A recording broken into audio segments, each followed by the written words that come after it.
மண்ணை வந்து எப்படியாவது பாதுகாக்கணும். அதற்கு மண்ணுடைய அளவை தெரிந்து அதற்கு தகுந்த சும்மா கண்டுபிடி போட்டு யூரியா சொல்லி என்பிகே நைட்ரஜன் பாஸ்பரஸ் பொட்டாஸ் நாலு நினைப்பும் குழப்பம் கிடைக்குது அப்படின்னு என்பிகே அப்படி என்பிகே என்ன சத்து வேணும். ஆனா மண்ணுடைய குணம் அறிந்து அதுக்கெல்லாம் வளர்க்கப்பட்ட மண் கிடையாது. நமக்கு சும்மா வாரி வாரி வீசுறதுக்கு மண் கிடைக்கிறது.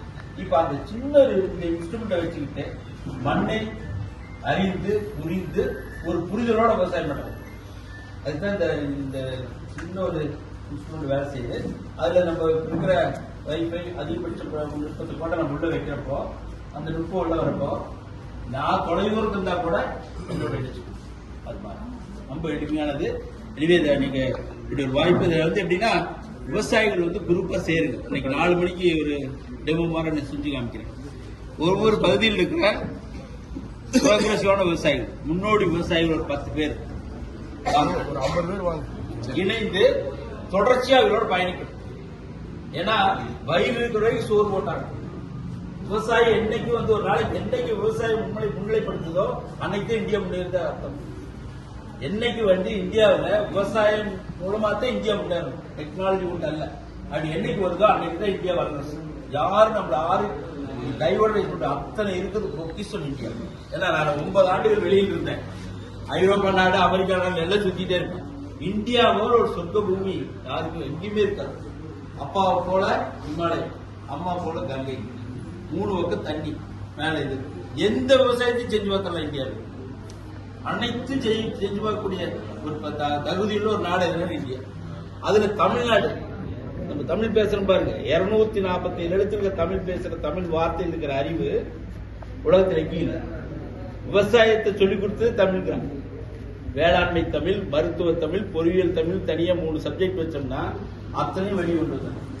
எனவே இப்படி ஒரு வாய்ப்புக்கு ரொம்ப மீண்டும் மீண்டும் சரவணனுக்கு ஒரு நன்றி செலுத்தி இந்த ஐயா அவர்கள் வந்து இதை நல்ல முறையில் இதை பார்த்திருக்காங்க.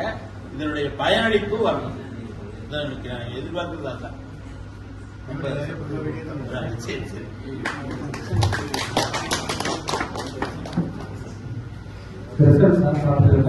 இப்போ சாயங்காலம் இன்னைக்கு ஃபுல் டே வந்து நம்பியிருக்காங்க சார் ரெக்வெஸ்ட் பண்ணி விவசாயிகளை ரிலாக்ட் பண்றாங்க. அவங்களுக்கு ரெண்டாவது வந்து அவர் தென்னை மரத்துல 40 வருஷம் 35 வருஷம் தென்னை மரத்தோட வாழ்ந்துட்டு இருக்குன்னு சொல்லுவார் அடிக்கடி. நம்ம ஊர்ல இருக்கிற பெரிய பிரச்சனைகள் வீட்டுல இல்லாத ஒரு எல்லாத்துக்கும் தேவையான தென்னை மரத்தை சம்பந்தப்பட்ட எல்லா விஷயங்களும் சார் ஹெல்ப் பண்ணுவாரு.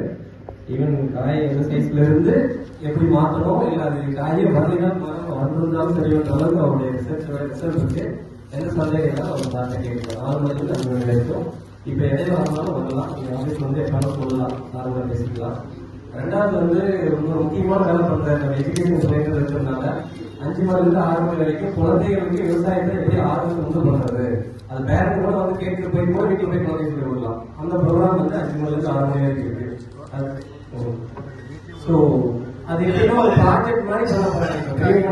சொல்றேன் சீக்கிரம் என்ன பண்ணா ஒரு ப்ராஜெக்ட் மாதிரி பண்ண போறோம். அவங்க 2 மாசம் ஆபீஸ்க்கு வந்து ஒரு டைம் பாஸ் மாதிரி பண்ணி அவங்க ஒரு அவுட்புட்டை பார்த்துட்டாங்க அப்படின்னா அவங்க வீட்டுல பண்ண ஆரம்பிச்சிடுவாங்க. அவ்வளவுதான். ஏ ஃபார் ஆப்பிள் அல்ல, ஏ ஃபார் அக்ரிகல்ச்சர். இந்தியாவில் ஏ ஃபார் ஆப்பிள்ங்கிற வார்த்தை எழுதி அது மேல ஒரு கோடு போட்டுட்டு ஏ ஃபார் அக்ரிகல்ச்சர் தெரிஞ்சு